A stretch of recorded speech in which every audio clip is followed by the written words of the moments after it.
Hello, hello. I'm Casey. And I'm Fallon. And this is Render the Darkness. Sort of participated. Sort of. Sort of, but not really. Okay, we are still doing our 50-state series, and today we are doing our first case out of California.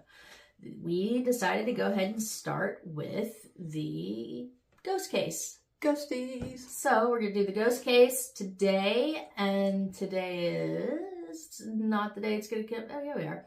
So it's Tuesday, and then we'll do our first true crime on Friday, and then our second true crime on the following Tuesday. So you guys still have plenty of time to get in requests for this state if you have any, so please do so. We would love to hear it.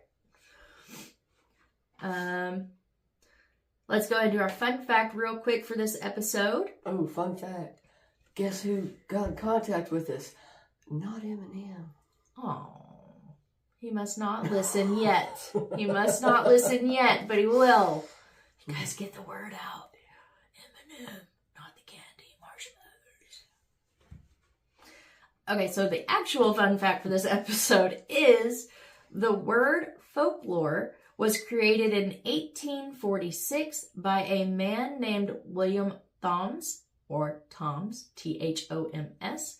He was an Englishman, and it was meant to be another way to say things like popular antiquities and popular literature.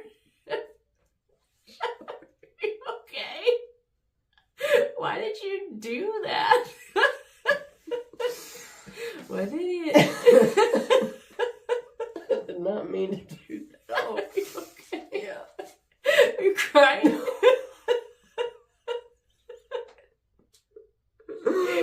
Oh no, it was just really, it hurt, but it was really funny. Sorry. God, you made him shift a bone. That sounded really hard. For those that didn't catch that, Fallon just slammed her wrist down on the desk as hard as she could do it for whatever reason. I don't know. I'm sorry, I did not mean to interrupt your fun fact. No, you're fine. I think I got it out. I think I worried about your pain after I finished it, so okay. We're good. Okay. Okay, so I did a little something different for me on this one. I really tried to shy away from the more famous cases, but being as how we are traveling to California on this one, I would feel remiss if I didn't do a case on the extremely famous RMS Queen Mary. For those that don't know, RMS stands for Royal Mail Ship. M-A-I-L. Oh. Like letters, not men. M-A-L-E. Yeah. Wasn't gendering the boat. Okay.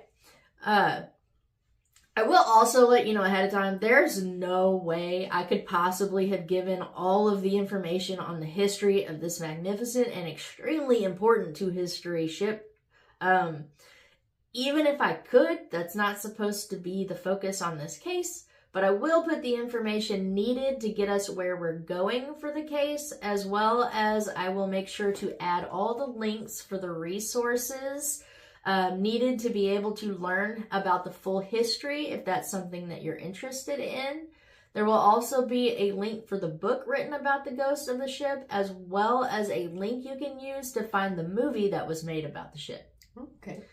I will also tell you that what I just said in reference to the history of the ship, it kind of applies to the ghosts of this ship as well. This is the most haunted ship probably on the entire planet, if not one of the most haunted places as a whole on the entire planet. And that's based on the amount of pictures and recordings and footage and personal experiences that people have had since this ship has been in existence. So it's going to feel a little shortchanged at the end. It isn't. I included as much as I could. I may later do another case on this to kind of pick up where I leave off a little bit at the end there. Just because I don't want to feel like I did shortchange this case. But I did what I thought was pertinent for the 50 state series. Gotcha. So let's dive into a brief history. The RMS Queen Mary was originally a British ocean liner, and she was owned by Conrad White Star Line. It operated out of the North Atlantic Ocean and ran from 1936 to 1967. After being officially retired and bought by the city of Long Beach in 1967. I didn't notice I should have put a comma and I put a period, so that was supposed to be one full sentence. And I was like, wait, that sounds like I'm shortchanging the first sentence. Anyway, that was supposed to be one consecutive sentence. So let me reread that. It operated out of the North Atlantic Ocean and ran from 1936 to 1967 after being officially retired and bought by the city of Long Beach. Okay. Does that make more sense? Yeah. Sorry, that was 100% my fault. It's all right, because whenever you said it, I was just like, I did too. My brain went, huh? So again, just to clarify, that was a brief consolidation of information. I am aware that I didn't put anywhere near the information that I should have, even in that little tiny bit. And that's it. That's all the history I put. Oh. I'm just kidding. But stick with me here on the path of needed knowledge I've carved out for this case, please. Alrighty. Her maiden voyage was said to have been on May 27th, 1937, and another source said 1936, so just in case, I'll include that. By August, so just 3 months later, the Queen Mary won the Blue Riband. For those that don't know what that is, it's kind of like an unofficial tribute or recognition given mostly to passenger liners running through the Atlantic Ocean that have a record highest average speed. Oh. Now, granted, she lost that title by 1937, but still, that's a pretty great accomplishment after only 3 months. But not to fret on it being taken away from her, because she would get it back in 1938. Yeah. And the Queen Mary would hold on to that accolade the second time until 1952. Ooh. So an impressive amount of time. Yeah. Once World War II began, they converted her from an ocean liner to a troop ship, which is a ship that would be used to transport soldiers, with the Normandy and the Queen Elizabeth ship running the same course as well. Oh. Well, not the same course, but doing the same thing. They were also converted to troop ships from ocean liners. Okay. Said that the Queen Elizabeth is kind of like a cousin to the Queen Mary, I guess. This would not be the only conversion the ship would see in her over 30 years running on the ocean, but it was one of the most important.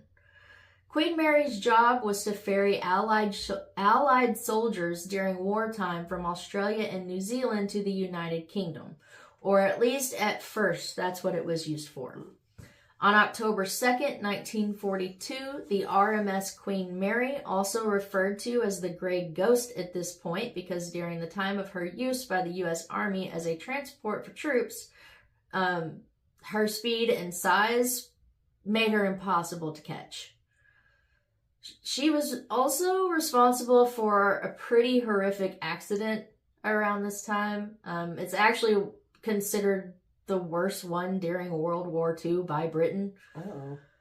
The Germans were doing everything in their power to catch the RMS Queen Mary, including sending anti-aircraft cruisers after her and offering a bounty, as well as the Iron Cross, which for those that don't know what that is, it is a military award called the Knight's Cross of the Iron Cross, and it was awarded to those for their extreme bravery or for those who showed strong and successful leadership. So it was like a German award for those things. Okay. So Hitler actually was offering those awards for anybody that could sink this ship. Ew. So in her attempt to avoid the U-boats the Germans were sending after her, the Queen Mary had a specific route planned out. She would steam forward in a zigzag pattern. While traveling this course, one of the escorts provided to the Queen Mary, and I hope I say this right, but the Curacao was closer than it should have been. And because it was so close, when it came time for the Queen Mary to make a turn, the Curacao wasn't able to move out of the way fast enough, and the Queen Mary ultimately struck the Curacao and cut the ship in half. Ouch. The Queen Mary had strict orders not to stop on their path or deviate for any reason, so it was said that she kept going despite having just destroyed another ship. Oh, no. And it was like an allied ship, too. It was a ship out there to protect her. Right. I did read in another resource, though, that the captain of the Queen Mary, Gordon Illingsworth, although he wasn't able to stop his own ship, he did send out an order for the other escorts, or also called destroyers at the time. Anyway, he did send out an order to start looking for survivors from the Curaçao. So he didn't just like leave them totally high and dry. He did send for help. Well, that's good. I read in one source that said there were 437 men on board and only 99 of them survived. Oh. And another source said that there were 439 men on board and 101 of them survived. But both sources said the Curaçao's captain, John W. Boutwood, did survive the crash. Yeah, either way, it's still a lot of lives lost there. A lot of lives, like 300 plus. This tragedy is said to be part of the reason why there are so many spirits still on board the Queen Mary. She was responsible for a lot of deaths that day, and although I know they didn't actually happen on the ship, it definitely seemed to play a part in the karma of the ship, which we'll get into a little bit more later. Another important feat for the Queen Mary came in 1943 when she became the record holder for carrying the most people on one vessel. What was that number, you ask, Fallon? Yes, please. What number was that? An astonishing 16,600 people. Ooh, that's a lot of peoples. She still holds that record to this day. Oh, nice. Go Queen Mary. Okay, so we're going to make a drastic jump here. We're going to go forward to May of 1971. Oh, okay. I know, it's a huge jump. But this is the day the Queen Mary was converted and designated as a tourist attraction. It was officially opened in December of 1971 as Jacques Cousteau's Museum of the Sea. Nice. So just so everybody is aware, I am fully aware that I skipped way to the part where she's been bought by Long Beach and she's been docked and all that stuff. I'm aware. I jumped forward from war times to dock time when she's been retired, and that is a huge chunk of her history that it did not include, but I will add it here and there throughout the rest of the case. By November 1972, the hotel portion had been opened, and after some struggles with the best way to run the hotel, the Hyatt tried to pull the hotel out of the funk they were seeing at that point, and they also struggled to get the ship where they were trying to get it. So they were trying to convert it from a ship to a museum/hotel. Okay. At this point. Finally, in 1980, Jack Rather took over operation of the ship, hotel, and all the other attractions. The significance of Jack Rather was that he owned the Disney Hotel, and although Jack Rather himself passed away in 1984, it wasn't until 1988 that the Disney Corporation made an offer for the ship, and Rathport Properties accepted the offer. My goodness. So Disney owns the boat? They did. Oh. They did own the boat for a very short period of time. Oh, okay. So this is how the Port Disney, which was an amusement park and a resort in Disneyland with the Queen Mary right in the middle of it, was supposed to come to be. Okay. But unfortunately, there was too much red tape involved, so they moved on and they let go of their lease of the ship in 1992, which caused the Queen Mary Hotel to be closed in September 1992. And by December that year, the entire Queen Mary officially shut down. Aww.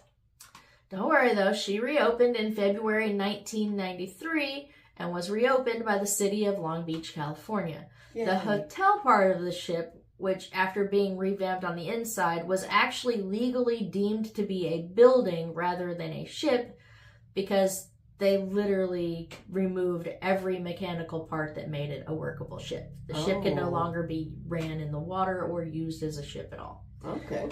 They ended up reopening it in May of that year. And the point of including this history is because a lot of reports of the hauntings came during the time frame that the museum and the hotel were closed. So a lot of the reports came between the time that Disney let go of their lease and Long Beach picked up the operation of getting it workable again. Okay, so it was like, they were in there like... They were like transitioning phase. Remodeling it and getting it ready again. Like they were going to reopen it and revamp it and make it a whole new experience for people to go into. They made the ghosties upset. I don't know if I'd say that, but I guess kind of some. Anyways, now that we have some, and I do mean some, of the history, let's get into the hauntings. And again, please don't come at me. I am aware of the mountain of history this ship has that I did not include. But let's keep in mind what we're here for, and that is the ghosties. Ghosties.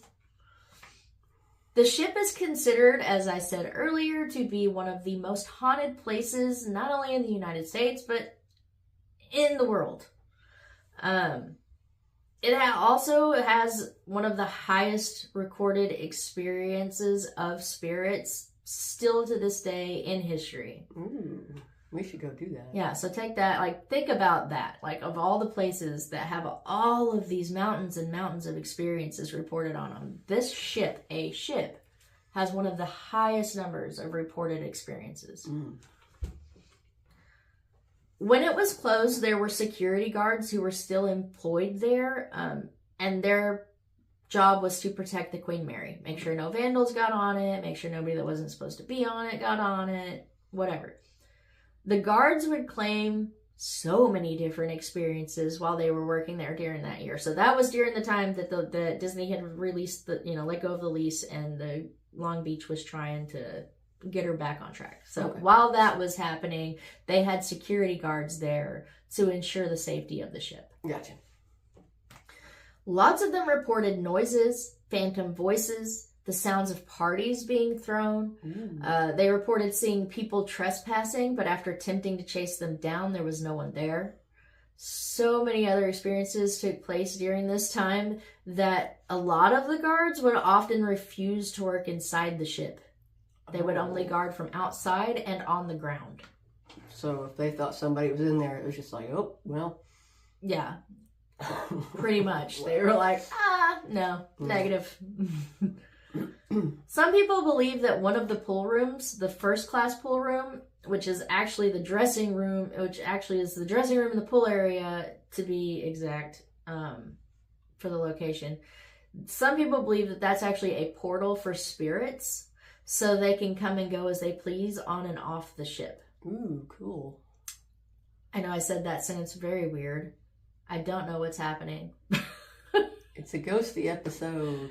Every time we do a ghost episode, some weird, strange, bizarre stuff starts happening. I'm not going to lie to you. When I was trying to write this case, and that's part of the reason why it's going to seem a little sped up at the end, I started having some really weird heebie-jeebie stuff happening while I was trying to read about this and research it and write about it.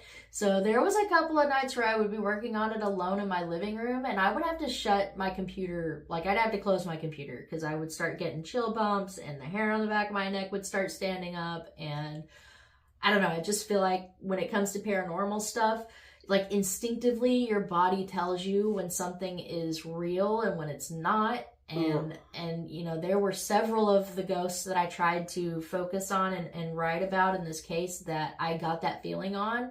And I did. I had to shut down my computer, and it shut down my progress for the whole night because I was like, nope, I'll get back to that in the daytime when there are people moving around. And yeah, I'm not going to lie. I got a little creeped out on this one. So people believe that the dressing room that is located at the first class pool room is possibly a portal for spirits so they can come and go as they please. Cool. Let me say that a little better. This particular room, although it's not still in use, is considered to be the location for most paranormal activity due to its location being the middle of or as I read it, called the heart of the ship. And that's why the location is believed to be a portal. And I guess that's like a thing for like paranormal investigators. I think a lot of them believe that whatever the heart of the location is can potentially be some kind of like a portal vortex thing for interdimensional beings and spirits and things like that. Yeah. I didn't know that was a thing. I've heard that a lot. Let's talk about some of the spirits themselves that are said to exist. Abby. There is believed to be the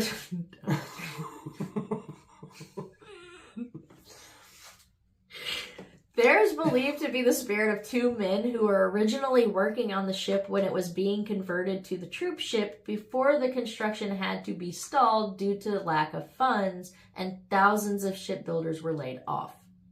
So when that happened, there were 3 men who had gone missing from the ship. Oh. A few years later, when construction would be reinstated, 2 bodies were found in the bottom of the ship near the double hull. It was assumed that they had unalived themselves at the time that they had gone missing, because that was when the Depression had hit and shipbuilders had been laid off, as I just mentioned. So maybe they were worried they weren't going to be able to provide for their families without a job. So that's kind of what people assumed happened. But once their bodies were found, there was actually another theory being kicked around, and it was that perhaps the men had actually died from some kind of a fume inhalation. The idea of that is because the men were found very close together, and there was a welding torch located like within a really close proximity of one of the men. Okay. So they were thinking that maybe they were actually working, and then they ingested some kind of a fume that knocked them out, and then they just continued to breathe that while they were passed out, and then they died. Yeah. But because they were on the bottom of the ship, nobody found them there. That's sad. Is the idea. But there's also the theory that they may have unalived themselves. But I personally think that the fume inhalation theory is more likely because the being found so close together and there being a welding torch. I don't know if it's true or not, but I read that one of the men's names was John Henry. And as for the third man that I mentioned who had gone missing, it's believed he too was a welder who may have accidentally become sealed inside the double hull where he died. Oh. For those that don't know what a hull is, it's the outer shell of the ship used to safeguard the ship from flooding, weather, and structural damage. Once it was discovered what happened to the man, from what I read, they actually got permission from the family to leave him inside the hull. But I will also add that this part is strictly a tale. There is zero proof or evidence or record that this is true in any way, so this may not have happened at all. I mean, there is record that 3 men did go missing. So they did find 2 of the 3 men. So you're saying that there might still be a body just chilling in the hole? There may be, yeah. Well, they've redone the ship so many times. I don't know if he's still in there, but maybe. I don't know. I don't know if they ever redid the hull or not. The claims of it began due to the tapping sounds that people have reported hearing coming from the hull area of the ship. They claim to hear it most near the boiler room stage. People believe the taps to be that of the old worker who is still working. Yeah, he's all like, let me out. Maybe. Let me out. Maybe. I would be. That's creepy. I'd be like, it's dark in here.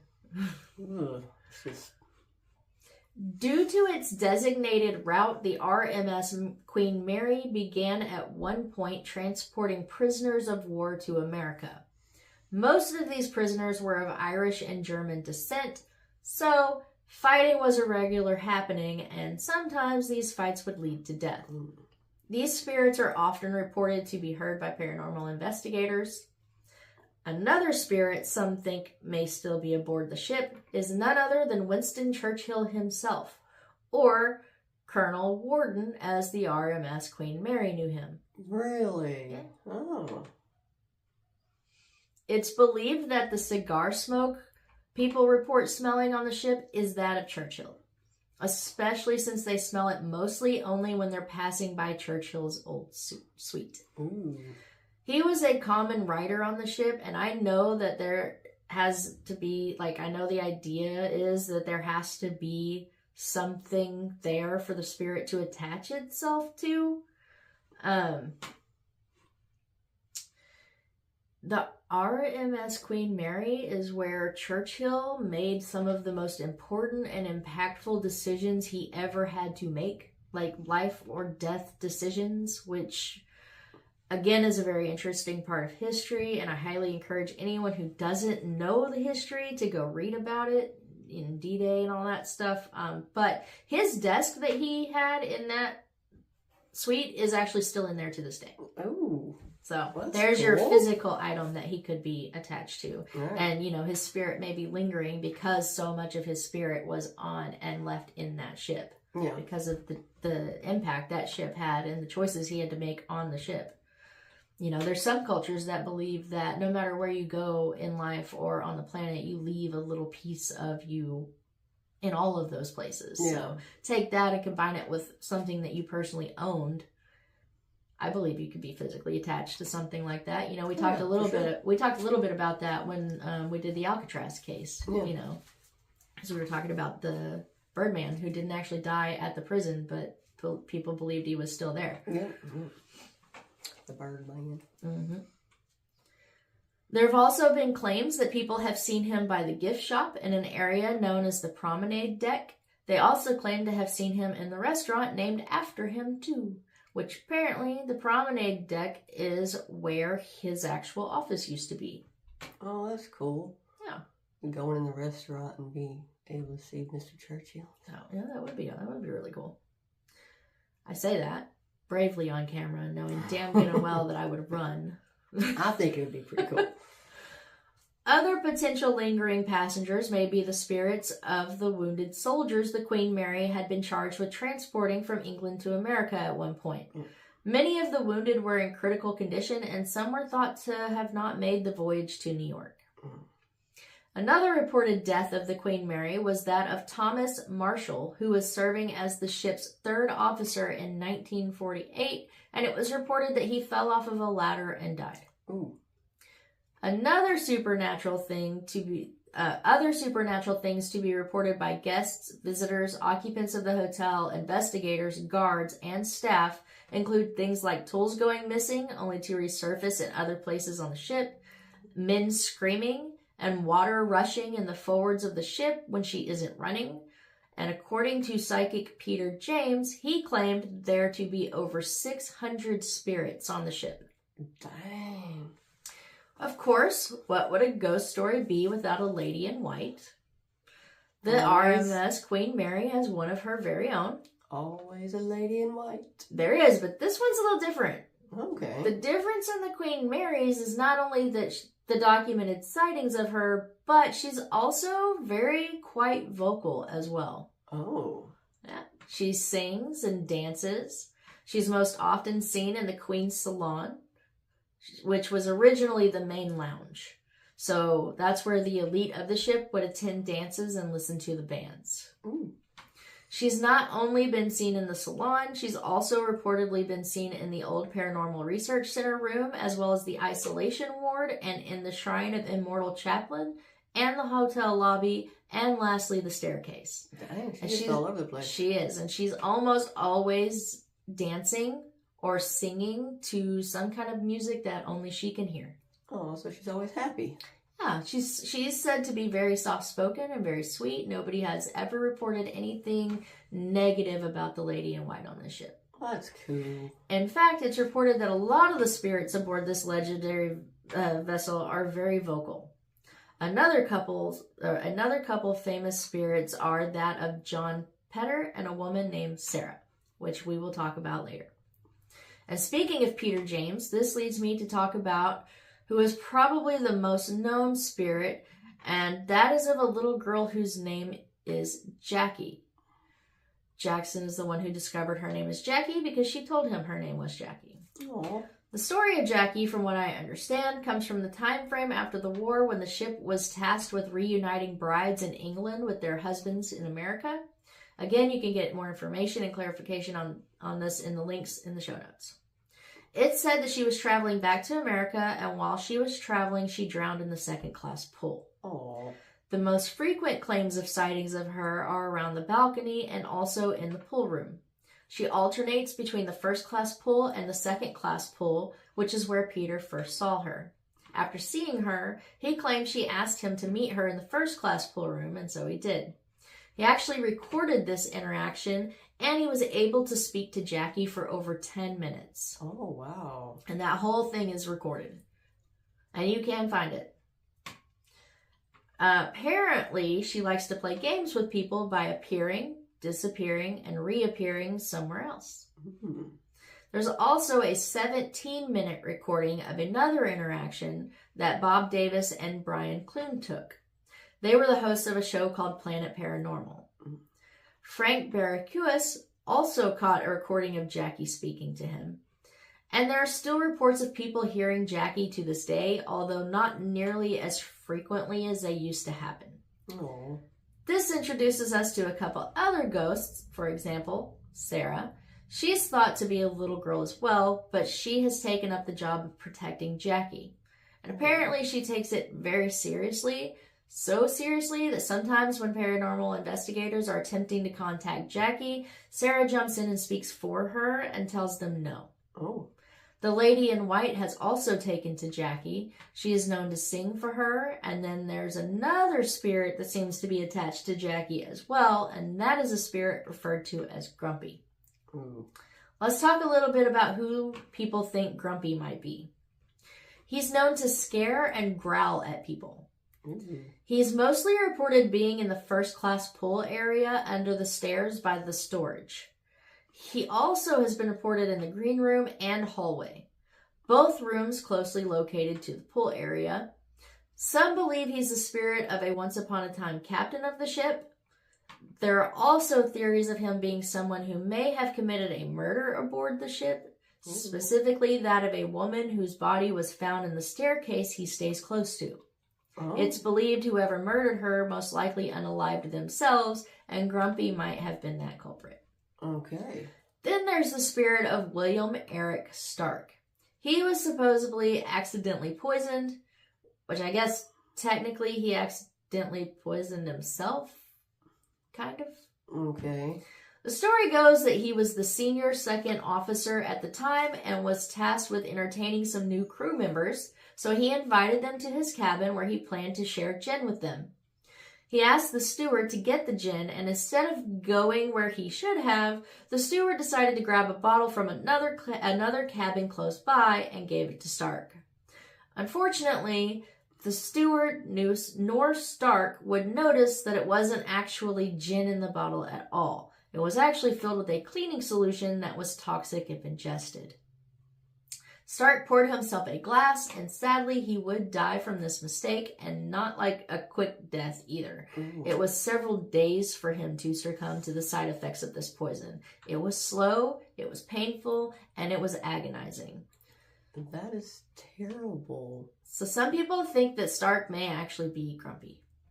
I can see Because that. of the growling and the... Oh, yeah, I like that. Yeah. Yeah. Another fellow we're going to discuss is John Petter, as I mentioned earlier.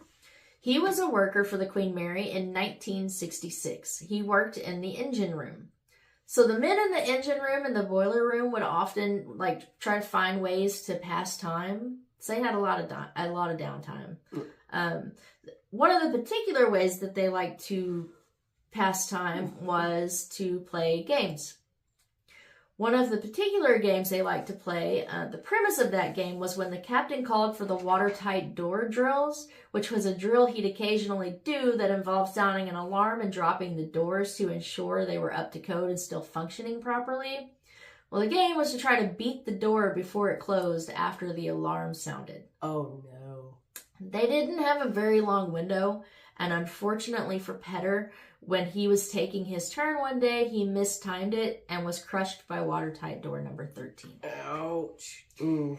He is said to haunt the area by the door that crushed him to this day. He's known to be very friendly to the ladies. He tickles their ears, he touches their hair, and occasionally gets very close to their face. No, There thank you. have also been reports of people hearing crying and moaning from the same area. Ooh. Some people believe that Petter isn't the only occupant of area watertight door 13. And this brings us to John Mackenzie. He too was working on the ship. He was supposedly murdered by his co-workers in 1942. The story is that they held him on door 13 until he was crushed to death by it. Oh gosh, why would they do They that? just did not like him. He was not liked by his coworkers for whatever. It did not tell me why they didn't like him. It just said they didn't like him. Golly. The other two spirits most commonly noted are that of what most refer to as Terrence and Jack, and that is because those are the names that people most often report hearing repeated by phantom voices. It's not really known who they were or how they died, but it said they always appear together, and it said they often bring this feeling of like an intense heat with them. Like maybe they died in a fire or in the boiler room, or I don't know, some kind of heat was involved maybe. They're also known to be a tad physical, but in a fun way. Like they're said to pull on people's clothes as if trying to get somebody's attention. Okay. There are many other well-known spirits among the ship. There's Daniel, a little boy, sometimes referred to as the Blue Boy. They say he's around 6 years old, and the name is because of his wardrobe. There's a woman in the bathing suit, said to be in her early 30s. There's some question on the validity of her. Some say it's possible she's kind of an illusion of the ship because of the way the lighting is angled on some of the tours and stuff that they do. I don't know. Then there's the dude, most often seen in the Sir Winston's restaurant, usually in a top hat, so he had style. Oh, cool. There's Jeremy, said to be a friend of Jackie's, who's also a little boy. There's David and Sarah, Dana and Penny, a spirit referred to as Fedora Dude, another little girl named Carrie, and Captain John Treasure Jones himself is said to be still on board the ship. He was the one who actually captained the Queen Mary on her last voyage to Long Beach. And lastly, there's the reports of orbs of light seen frequently and all throughout the ship, as well as the shadow people. Ooh, shadow people. Some say they're spirits of the ship, and some say they're beings using the vortex or portal believed to be on the ship to travel back and forth from one dimension to another. They are also reportedly seen all over the ship at all hours. There are also reports of hot spots throughout the ship. Like cold spots, but hot? Like cold spots, but hot spots throughout the ship. Interesting. I think a lot of those are towards like the boiler room and the engine room and the places like that. Oh, okay. I mean, they are throughout the ship, but I think most of them are in those areas.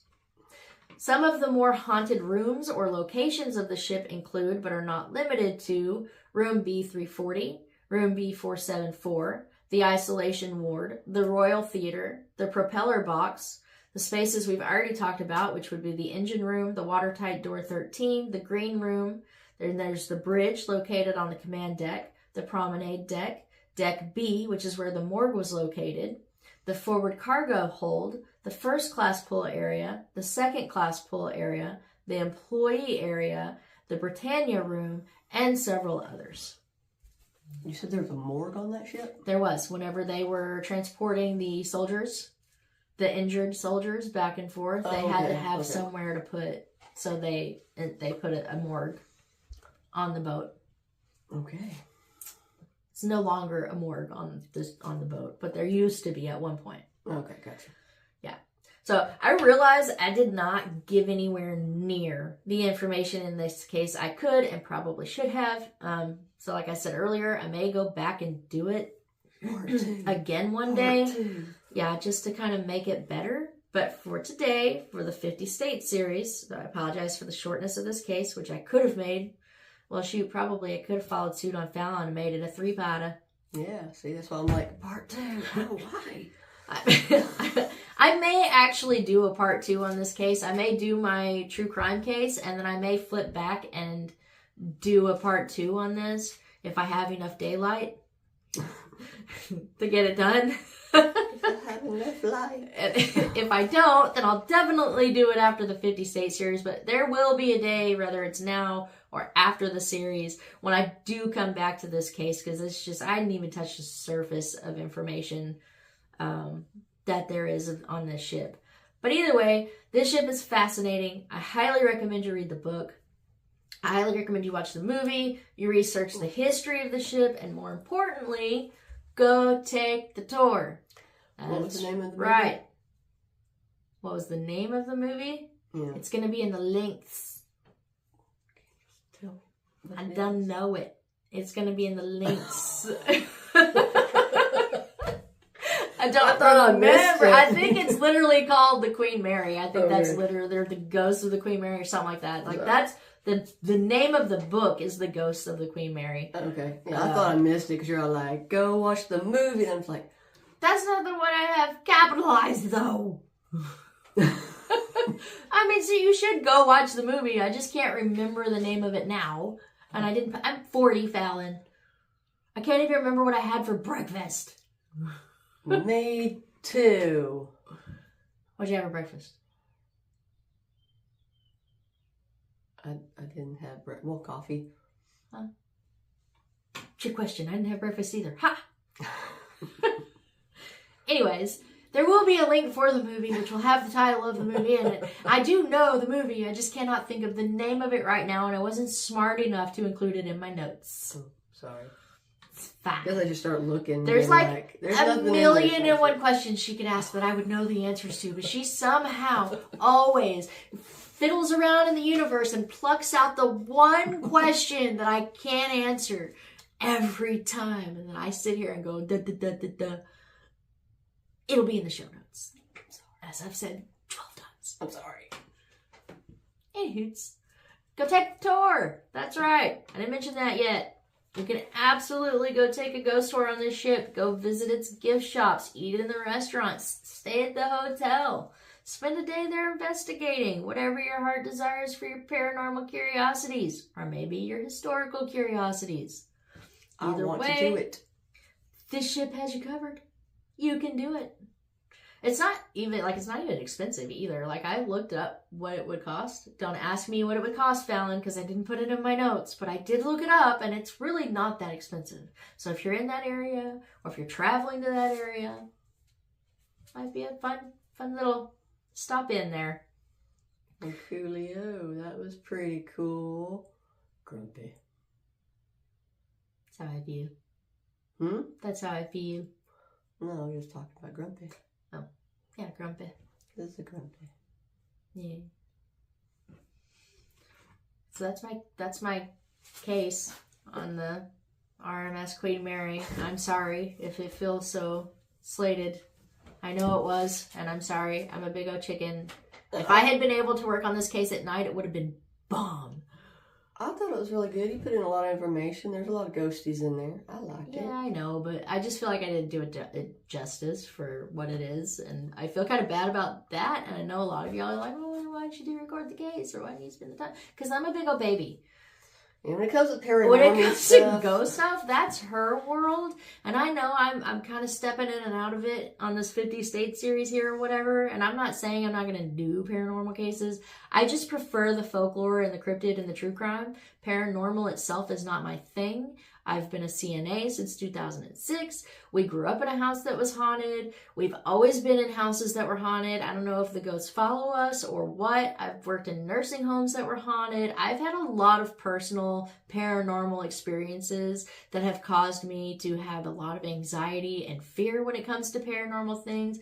You know, everybody takes different directions when they experience things. We've experienced a lot of the same things when it comes to paranormal. She took the direction of obsession. I took the direction of fear. So, you know, and here we are trying to do a podcast about it, which is cool, and I'm all on board for it as long as I can work in the daytime, which means sometimes my paranormal cases aren't going to be as woohoo as they could be because they were as I was trying to read about it. Because I'm a big old baby. Anyway, rant box over. Thank thank you guys for spending your time with us today. Yes, thank you. Yeah. Ghosties. Yeah, ghosties. If you want to include any more information, please feel free. We'd love to hear about it. I know there's a lot more for somebody out there to add, so please do. Yeah, if you've ever been there, did an investigation. Yeah, absolutely. You had your own personal experiences there. You know, I know Chris said he's been on it. Oh, really? Yeah. Well, that's cool. Yeah. He didn't say anything about, like, having any kind of experiences on it, but he said he's been on it. Huh. Well. So, yeah. I want to go there. I would like to go there, too. Maybe we'll take a trip to Long Beach one day and go check out the Queen Mary and do a live or something. Yeah, you can do half of it and I'll do the other half. No. No, we don't do that shit together. That's going to be a team effort. And when I say team effort, there may be some Velcro involved. Yeah. No, wait. I can't do that in case I need to run. I don't think I can carry you, too. Oh, I just thought you meant you were going to be super duper close. I didn't know you meant like you were going to actually bring Velcro. Okay. I will. What's that game where you like throw the ball and you catch it? Oh, yeah, I don't remember, but yeah. What's that? Oh, what's that called? I don't remember the name of it is anyway. I'll be like that. So be like, ah. Yeah. I'll be like, ah. Anyway, thank you guys for spending your time with us. We really, really appreciate it. If you like what we're doing and you don't mind taking a second to support our content, it would help us out a whole lot. If you could just go onto our YouTube channel and just hit a little button, give us a subscribe, that would be awesome. We would really appreciate it. If not, just give us a like, a share, tell your friends, something to help us get boosted if you can. We'd appreciate it. Tell the world. Speak of our names. Please. Heath. Not our real names. Our podcast name. Yes, our podcast name. Yeah. Do it. And in case you don't know what that is, we are Render the Darkness. Bye. Bye.